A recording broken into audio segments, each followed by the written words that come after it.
I have been obsessed with movies for as long as I can remember. And some of the movies that I loved when I was younger hold up really well, and others not so much. Like In the Name of the King, I loved that movie when I was a kid.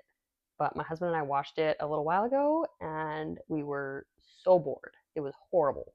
The 2003 live action Peter Pan, on the other hand, still holds up really well. That movie is the I still watch it sometimes. And some movies I watch as an adult and desperately wish I had seen them as a kid because I just know that they would have hit so much harder for little Ronnie. And that is exactly how I felt when I watched Wanted for the first time a couple weeks ago.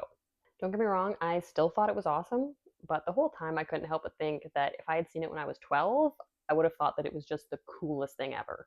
And Mr. Ronnie felt the same way.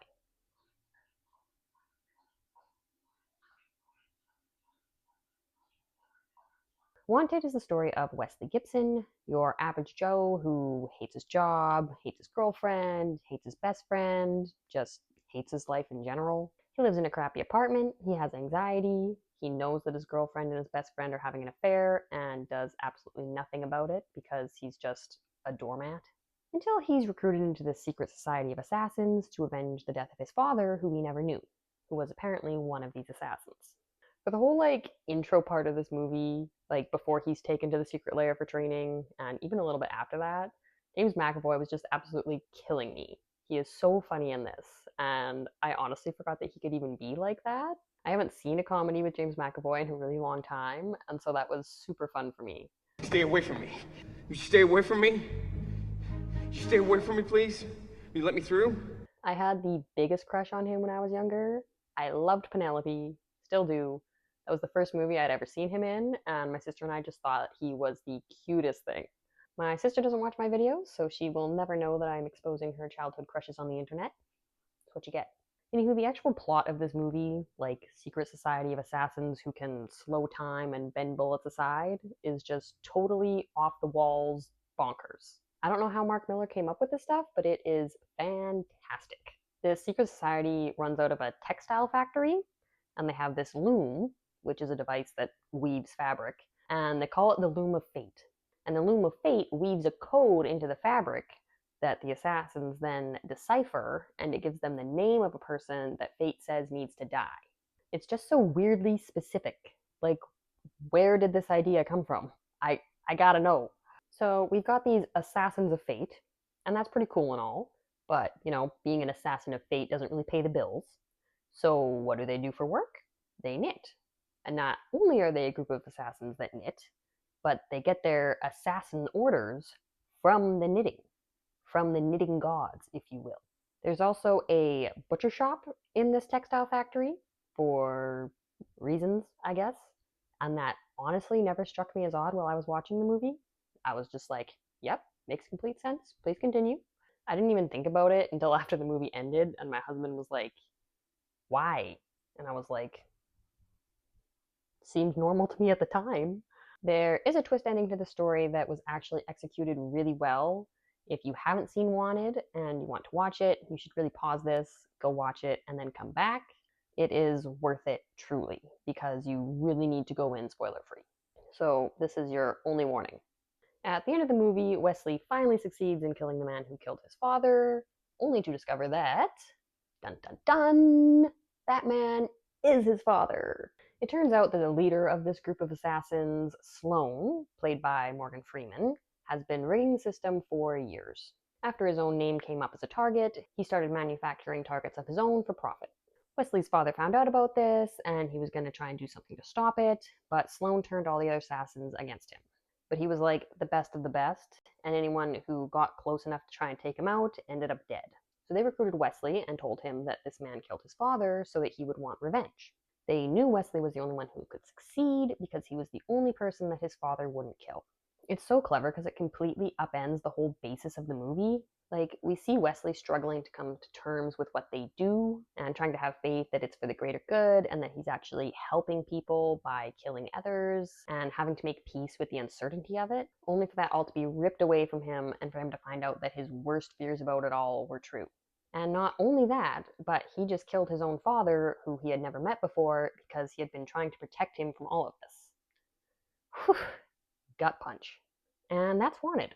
It's really funny seeing little James McAvoy doing this kind of dorky, nervous wreck character after the roles that he's done in recent years, like Split and Speak No Evil. Did Split really come out almost 10 years ago? Wow, I am so much older than I think I am. I watched this video by Eisenhart Productions on Wanted. It's actually what put it on my radar to watch in the first place. And in it, they mentioned that James was originally turned down for the role because they wanted someone who looked more like a traditional action star. And it's just so funny to me to imagine a time in James's life where he was turned down for a role. Like today, he's a legend. If you're looking to fill a role, James McAvoy is the guy. If you're like, oh, I don't know, who would be right for this? It's James McAvoy. The answer is always James McAvoy. He's right for everything. Obviously, I'm being hyperbolic. I just made a whole video on how not all actors are suited for every role. But in all honesty, there are very few things that I don't think James McAvoy would be right for. Also, in this aforementioned video, they said that they wish there had been more character development and exploration, especially in regard to Angelina Jolie's character Fox. And I agree and disagree. I don't think more character development is ever really a bad thing, but I also feel like the character development was very much not the point of this movie. Was there a lot more that could have been done? Yes, of course. The characters in this are pretty surface level. But I think focusing more on the characters would have changed the vibe of the movie a bit, which I don't necessarily think is the right move. If it had been longer, they might have been able to pull it off while maintaining the integrity of the vibe. But it's already almost 2 hours, and y'all know this old lady maxes out at 2 hours. I think what we got is fine for what this movie is, and let's be honest, we're all just here to watch James McAvoy and Angelina Jolie curve bullets, and that's okay. Apparently, there's been a lot of talk about a sequel that they are still trying to get made almost 20 years later. I think a sequel this far down the line could be really cool if they did it the right way, but that's always the gamble you take with sequels. This universe definitely has what it would have needed to be a decent franchise, but Wanted functions great as a standalone movie, so while a sequel might be cool, it's really not necessary, and it's probably safer to just leave it be. Wanted is such a fun movie, but when you're watching it as an adult, your brain is definitely like registering how silly it is. And when you're younger, you're just able to appreciate that kind of thing more fully, I think. It's very Matrix esque. That's really hard to say. Like, it's such a product of its time, and I love that. I am such a huge fan of movies like this, like The Matrix, Underworld, these types of hyper stylized, over the top action movies. Even if a part of my grown up brain is kind of like scoffing at them, they just don't really get made like this anymore, and that makes me kind of sad. I think about these movies that I love, that I grew up loving, and that found me at that perfect time in my life to have that maximum impact.